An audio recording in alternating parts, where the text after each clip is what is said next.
Alright guys, welcome back to Steven Revisi-Verse, the ongoing series here on my channel where I revisit my old Steven Universe content as part of an ongoing, or the right word would be effort, an ongoing effort to revisit Steven Universe as an entire franchise and get new ideas of stuff to talk about. Today we're talking about some of my old theories again, going back and going over how right or more often how wrong I was about a lot of stuff. And while we have skipped some theories that weren't really theories, they were just me discussing stuff from the show, this is the first time we're really going to jump around my playlist a lot, because there was a limited series within my theory series that I actually put quite a lot of work into when I first made them. They're all very bad except for most of one of them, but I put a lot of work into them, and I want to cover all of them at once. 3 of them came out at around the same time, several years back, in 2015, based on the release date of the one that I have pulled up here. And the last of them came out almost 2 years later, when I knew a little bit better what I was doing. But they are all technically part of the same limited series, and I want to get them out of the way right now. That said, as I already mentioned, 3 of these are thoroughly debunked. There might be some good ideas here and there in them, and I'm probably going to talk about it most when we're going over the first of these, but rewatching these, because I did rewatch them once before this, did kind of remind me of an era of the show where, and I promise I'm not slamming the show by saying this, maybe I am a little bit, I guess.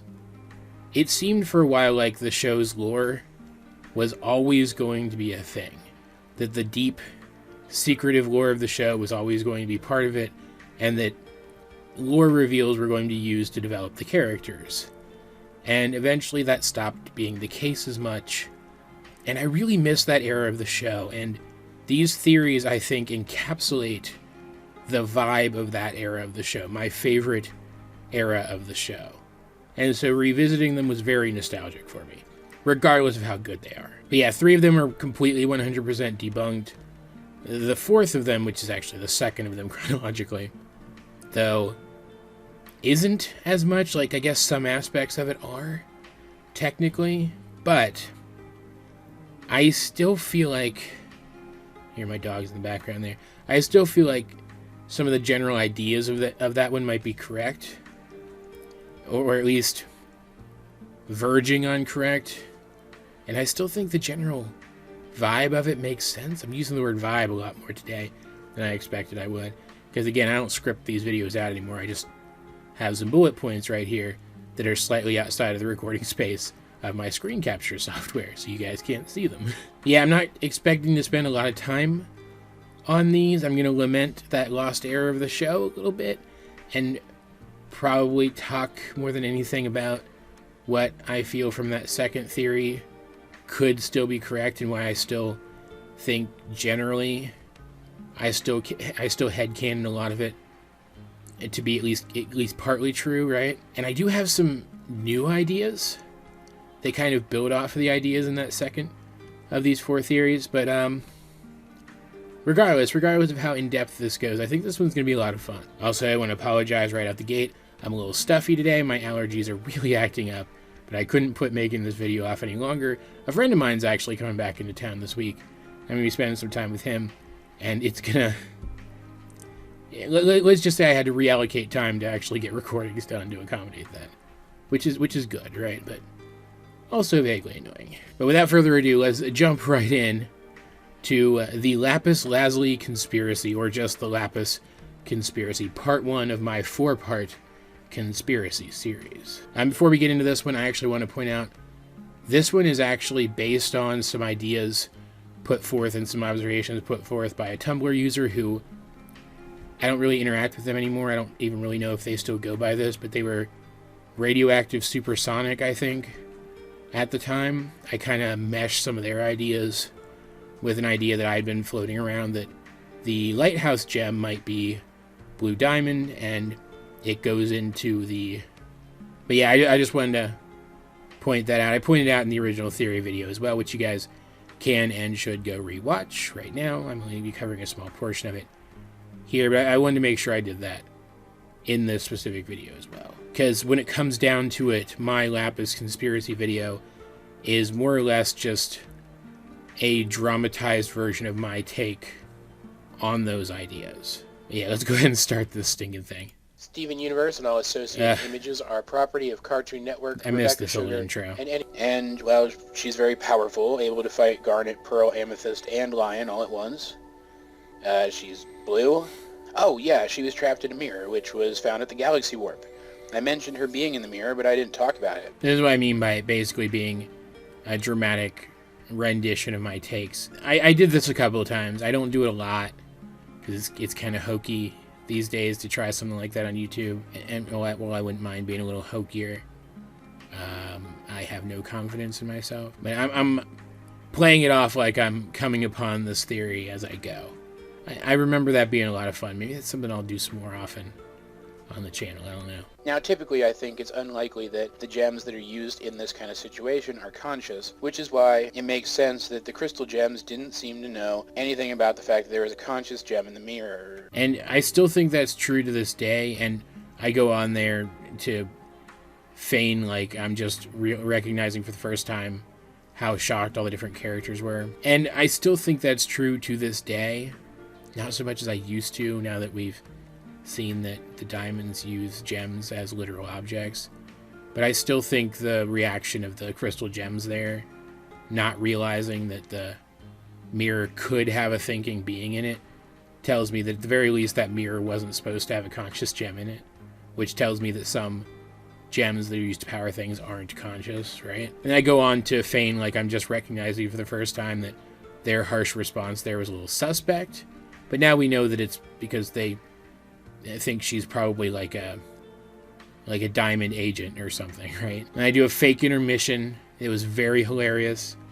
And I start talking about the idea that Blue Diamond could have been a fusion, which I'll just go ahead and jump to that right now and show you guys what I was thinking. Basically, the theory notices this statue at the Lunar Ceasefire, pictured in Cheeseburger Backpack. Notice that this gem, placed on a pedestal, as if venerated by those around it, bears resemblance to a taller version of the Moon Goddess statue, but with 4 arms. We know from the short, titled Fusion, that gems with extra body parts are fusions. That means that the statue gem is almost definitely a fusion of 2 different gems, and that one part of the fusion could be the Moon Goddess statue gem. Let's make a bit of a logical leap here. The spire is called the Lunar Ceasefire. If the Moon Goddess statue gem is the moon part, maybe Lapis is the sea part. And Lapis and the Moon Goddess statue gem fuse to become Blue Diamond. I go on to reiterate something that I'd been saying at the time, that I didn't think Lapis herself could be Blue Diamond, because this is back when we were still thinking the diamonds might not be literal diamonds, which I'll talk about in a second. But I primarily didn't think she could be Blue Diamond herself because of the way Jasper pushed her around. I couldn't imagine Jasper pushing around a diamond, or a diamond being meek enough to let that happen, especially not when Lapis is so powerful. But if she was just half of another person, someone who didn't have the full personality of that person and was comparatively weaker, it makes sense that that could then happen. And all of this is based on the things that go unexplained in the show itself, that being the true nature of those multi-armed statues. When fusion, the only thing that produces multi-armed gems, I mean, not technically, because 2 arms is still multiple arms. You get what I'm saying, right? Would be a fusion, and fusions are supposedly banned. If fusion was just something that only upper class gems were allowed to do, that explains why it's banned, and also why Blue Diamond might be a fusion. It explains why Lapis is so powerful. She's half of a diamond, and it vibed pretty well with some of the stuff Lapis had said. Do you even know who I used to be? Wondering if Steven could really be a crystal gem after he said he was a crystal gem, implying that she recognized the term crystal gem and saw them as sinister. And also the fact that, talking about the lighthouse gem now, the window on the lighthouse is shaped like Rose's gemstone, implying that she had something to do with the creation of the lighthouse and the entombment of that gem there. Things that, based on the way the show was going, always felt like they were going to have some explicit deep lore answer, and they never did. Like Lapis's statements, for example, we now know that she probably just did think that the crystal gems were nefarious because she was a homeworld gem during the war, and because she was treated as a crystal gem and imprisoned because people thought she was one and hated them for that reason. And her asking, "Do you even know who I used to be?" is simply her crying out that she used to be a person and then was treated as an object for so long, because she was one of the few kinds of gems that wasn't really forced to directly conform. She was allowed to roam around and do her own thing for the most part. But it always felt like there was some deeper reason for all of that stuff, because up to that point, little details like that had deeper meanings attached to them. And looking back on stuff like that, looking back on details like that, details that the crew apparently just forgot about and couldn't be bothered to even explain away, like offhandedly, and throw away dialogue, when they could give us an entire extra lion episode whinging about the fact that we're theorizing about their show too much and it bothers them. It's kind of annoying, right? Like, it doesn't hurt my love of the show at all, but it's still, looking back on this era of the show, let's put it this way, looking back on this era of the show feels incomplete to me, even though it's clearly not. And that does bum me out a little bit. It's that whole wasted potential thing that I talk about from time to time that I really dislike. You guys know that by now. And it all comes back to, like this is a corollary to the Rose is Pink Diamond theory. The original Rose is Pink Diamond theory, before they made her Pink Diamond in the dumbest way possible, which we are going to get to soon. My Rose couldn't be Pink Diamond theory is one we're going to be going over very, very soon in the near future. And I am, of course, going to use that as a jumping off point to whine about them making Rose Pink Diamond again. Because of course I am. This is a kind of a corollary to that. If Rose, the only pink gem we've seen in the show so far, who had all these wild powers and this weird authority and all this secretiveness behind her exile on Earth, if she could possibly be Pink Diamond, then that suggests that the diamonds aren't literal diamonds, and that suggests anybody can be a diamond. And it was so fun for a while trying to figure out who the diamonds could be. And I do miss that. Even if it was completely misguided, I still miss it a lot. I think I've actually said enough about that one, so we're just going to jump to the next one here. This is the Rose conspiracy, which is the better of the four. So I'm probably going to enjoy going over this one quite a lot. That video changed my perspective on a lot of my thoughts that I've been having regarding theories. Just gotta pause for a second. That's such a simple effect where I just rapidly cut between like sinister, cracked Lapis and regular Lapis. But I still remember when I first did that, how much fun it was to try that little extra bit of editing. It'd be really cool if I still did stuff like that now. The show. In that video, I postulated that at some point, Rose approached her asking for her assistance in accomplishing some strategy that would prevent the need for a war. That is another thing that came up in that previous video. Waited to mention it here because I mentioned it here. That was the other half of that theory. That was the other part of the theory that I thought was particularly interesting. It goes back to the serious Stephen mural again, and the fact that the gem that Rose is fighting could theoretically be a really stylized Lapis, because the wave-looking things underneath her. And a statement from Lapis that she never believed in the Earth seemed to imply that at some point she was given the chance to. And now we know it's probably just that she heard the message of the crystal gems at some point and didn't buy into it. But I think it would have been so much more interesting if she had been a prospective crystal gem at some point. And that's basically what that aspect of the theory boiled down to. We have been given multiple references throughout the series to the fact that rose quartz had an affinity for plants. We know from the episode When It Rains that precipitation is either rare or entirely non-existent on Homeworld, which suggests that plant and animal life is likewise rare or non-existent on Homeworld. This means that it is very likely that Rose didn't discover her affinity for plant life until she went to another planet where it was more abundant, quite possibly Earth itself. And considering that we now know that she used to bring life forms back from other colony planets, it probably wasn't Earth where she discovered this ability, but I still highly doubt that she would have discovered this ability while she was on Homeworld. So There you go. There's a detail in this that holds up. We know that she has some connection with Lion. And all of you should know by now from my video on Lion that I believe that Rose changed Lion to make him into what he is now, using an actual Earth Lion as the base. Look, 2 parts of this theory that hold up. I'm on a roll today. I think that Rose has a similar affinity for animals, one that was never made as apparent to the other crystal gems as her affinity for plants was. And if you take affinity to mean that she has the ability to alter them with her powers, then, I mean, yeah, she definitely does.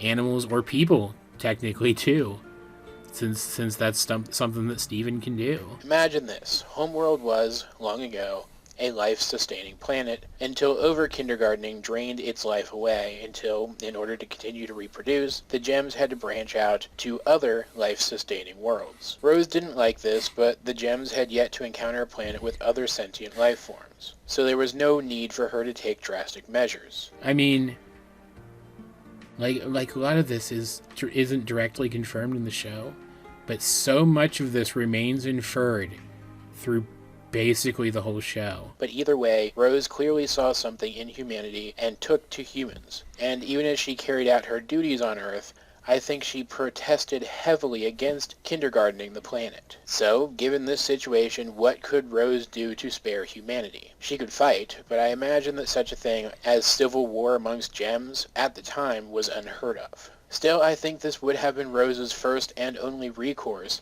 had she not discovered her power over plants and animals. She could create living servant soldiers from Earth plants. What if she decided to go one step further Listen to and that music attempt to sting. create gem life from plants and animals, offering Homeworld an alternative method of reproduction? We see that the moss from Lars and the Cool Kids, when it blooms into flowers, has gemstones inside the flowers.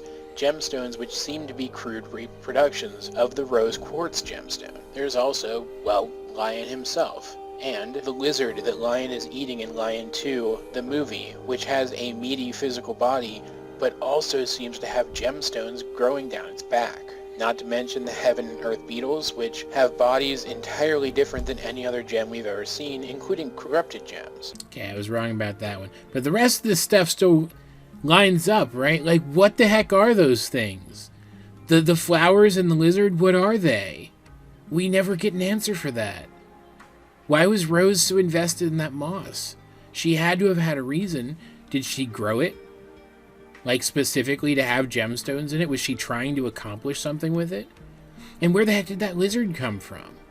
Is he just an animal who was exposed to gem stuff for so long that it changed him? Like, not specifically him, but like his species? Because, like, maybe, but the gems haven't been here that long, right? Evolution takes way longer than that. My current theory actually is that it's her fountain that caused it, that it was exposure to runoff from her fountain that changed the lizards into what they are now. Yeah, kind of like what happened to Lion. Which would still make it Rose's responsibility, and still could have been on purpose. That could have been a reason for the fountain's existence. Just saying. A little mini theory for you there. Because I don't know what else it could be aside from something that Rose also made. Right? And I'm just going to kind of paraphrase the rest of this one because I get into some details here that are cringe-inducingly wrong. But I suggest here that Rose was specifically trying to come up with a new way for gems to reproduce that didn't destroy the host planet. And that all of these various experiments seemingly attempting to bond gem-like structures to organic structures was part of that. I suggest here that she might have used pieces of gems that have been shattered over the course of time, right, in those experiments. But now I think it's more likely that she just used her healing powers or some variation of her healing powers modified in a similar way to how she apparently modified herself to be compatible with Greg to make Steven, to transform existing organic life. Maybe not even the actual life form that she was working on, but specifically the next generation of that organism, which might even suggest that whatever children Steven has might be more gem even than he is, which would be very interesting. Like, if I'm right about this, and I still think I am, I still think that Rose to some degree or another, was trying to create a new generation of gem. And now I think it's probably more likely that she was doing that specifically as a way of prototyping Steven, as a way of working out how she could make Steven because she wanted to make Steven. But if that has the side effect of her changing the way gems reproduce going forward, like, this is a process that could still be further refined in the future, right? So that you don't have to like kill off the mother gem to make it happen, right? Like they could eventually work out a way to get around that with the full resources of Homeworld, right? So if it does lead to that and it ends up being a net positive for that reason, that's still a good thing, right? Like, I tried to put a little bit of sinister spin on it in this one because I tried to... That was the hook of these videos, right? Like, colloquially speaking, conspiracy doesn't need to mean a negative thing, but it usually does, right? But I still think this is correct. I still think that Rose experimented on using her powers to make Earth life more gem-like. And that's where we get some of those weird anomalies, like the moss and those lizards, and maybe even like the crystal shrimp, for example. Like, just because Pearl recognized them and how dangerous they were doesn't mean that they weren't created on Earth by Rose. It just means that she didn't mention it. And because all of these first three conspiracy videos connect together, I do connect this one directly to the next one, claiming that her ultimate creation, that being Steven, would have needed a guide, which brings us right into part 3 of the conspiracy series, the Garnet conspiracy, which is pretty short. It's only 7.5 minutes long, because this one was more wishful thinking than anything else. And it genuinely bums me out that this one didn't turn out to be true. Because as much as I love Garnet, I'm really disappointed in her in later episodes. Like, I don't even feel like I need to go through this one. I postulated in this video that Rose had entrusted Garnet with making sure Steven did good, basically, to greatly paraphrase. That she intended for Garnet to use her clairvoyance to guide Steven along a beneficial path.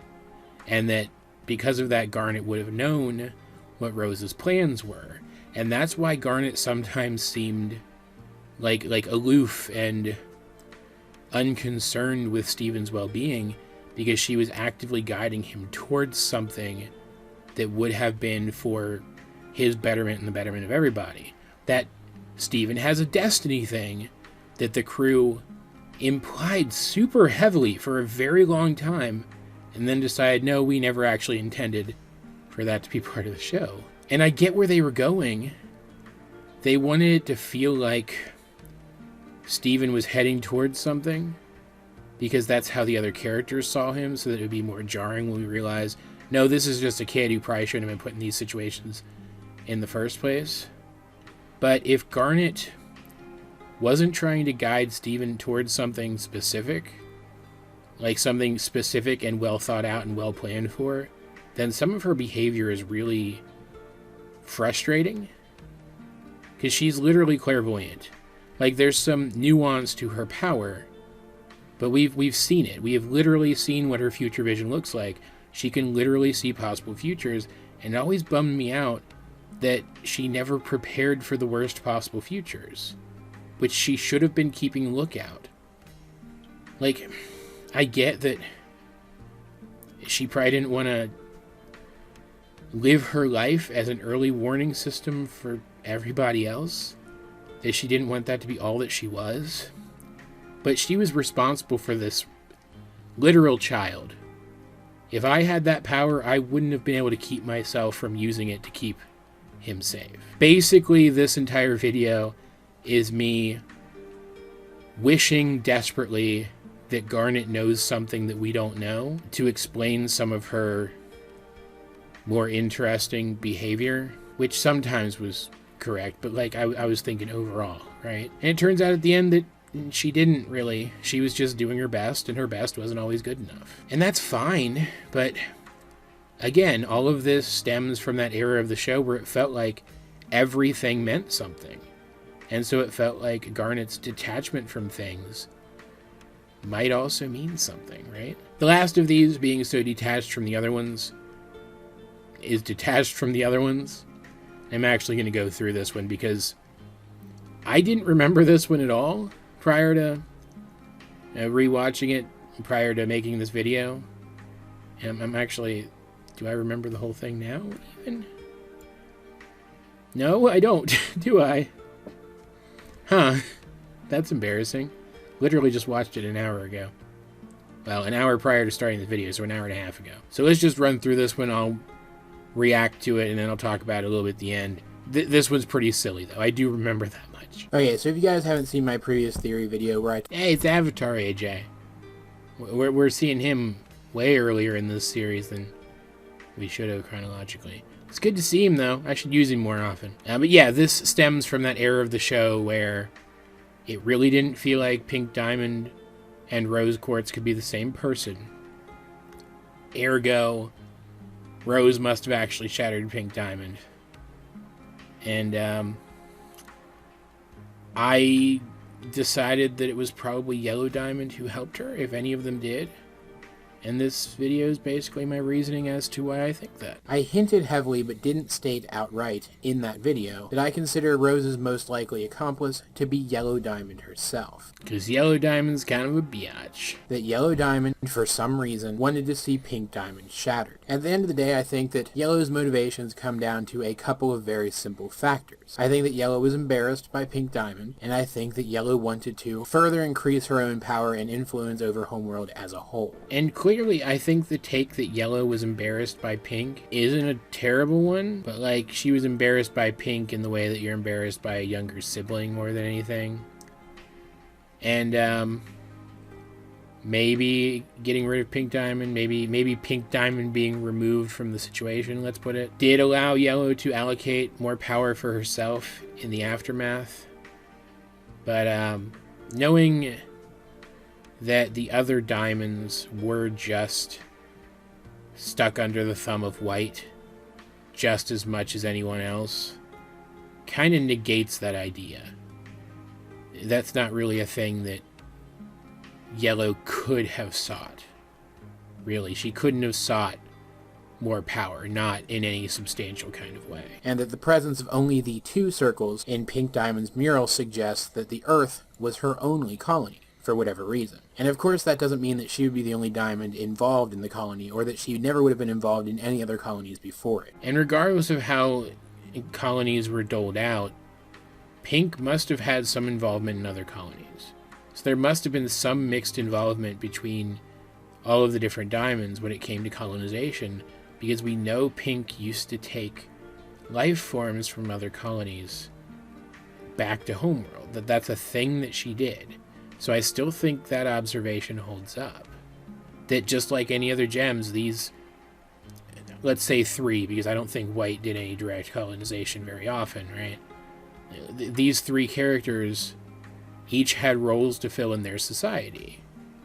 And while I think sometimes a colony would call for one of them more than the others, I still think they all would have had some role to fill. They and their forces would have had some role to fill. The Great Diamond Authority needed the 4 diamonds to function on model. Otherwise, there wouldn't have been 4 diamonds in the first place. Right, exactly. So it stands to reason that each individual colony would require some contribution from each of the 4 diamonds, even if 1 diamond was overall in charge of each colony. So that means that Pink would have been overall in charge of the Earth. It would have been her first time being in charge of an entire colony herself. Regardless for the reason for this, whether Pink Diamond was simply younger than the other diamonds, it doesn't matter in this context. What does matter is that while Pink Diamond definitely would have had experience working on colonies, she wouldn't have had any experience managing one. So already the strict and efficiency-obsessed Yellow Diamond would be watching her carefully, scoffing at every little learning mistake that Pink Diamond made. So it stands to reason that when one of Pink Diamond's own gems, one of her own loyal Quartz soldiers, rebelled against her, starting the first rebellion in the history of the Great Diamond Authority, Yellow Diamond would have been embarrassed and she would have been likely very upset. Which I also think, for the most part, still holds up. The idea that Yellow put a lot of pressure on Pink to succeed and succeed properly, and then later became motivated by the actions of Rose Quartz, those are things that I think are canon to the show. It's just I was interpreting them incorrectly at the time because I still didn't think that Pink and Rose could possibly be the same person. And also because we hadn't really ever been given the true nature of the relationship between the Diamonds at the time yet. I was seeing them more as co-workers, for lack of a better term, rather than like a family unit, right? Like, I might be more likely to tell my sister I'm going to kill her than I would a co-worker, but, you know, I'm probably more likely to kill a co-worker than my sister, hypothetically, right? From her perspective, she would have the answer. Destroying Pink Diamond, just as destroying any other defective gem, would spare Homeworld her poor performance and allow another gem to step in and do the job for her, to do the job that she was failing to do. The main problem with this video is that, very much like my Garnet video, this was mostly made out of a desperate attempt to explain away something about the show that I still to this day don't particularly like.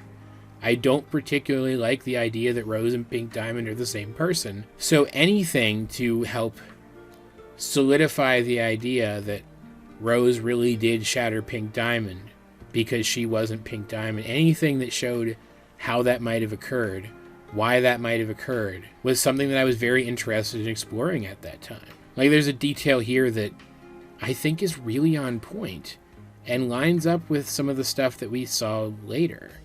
Like the erasure of Pink Diamond from all of their logos and stuff, and the fact that it seems like she was barely acknowledged after she was killed, right? Because, like, yeah, part of the reason that she was removed from logos and stuff might have been because the others were still grieving her loss and wanted to put that out of mind, but I still think the idea that a diamond could die was dangerous to Homeworld, so they stopped acknowledging it. They stopped talking about it, if they even really talked about it at all. I even think one of the reasons they effectively nuked Earth might have been to try to silence anyone who might spread that message, that a diamond can be killed. So if you look at Yellow Diamond as this ruthless, entirely unattached to Pink Diamond kind of person, which, I mean, at this point, we had no reason to assume she wasn't really, right? And then you couple that with some suspicious stuff about her, like how eager she seemed for Blue Diamond to just move past her grief about Pink, and how she seemed more angry than confused about some of the stuff that happened at the trial, for example. Stuff that made her seem kind of suspicious. The idea that she had something to do with Pink Diamond's death wasn't too terribly far-fetched. But this is a silly video. I'm going to stop it here. Not going to get too much into this one. That's the gist of it, though.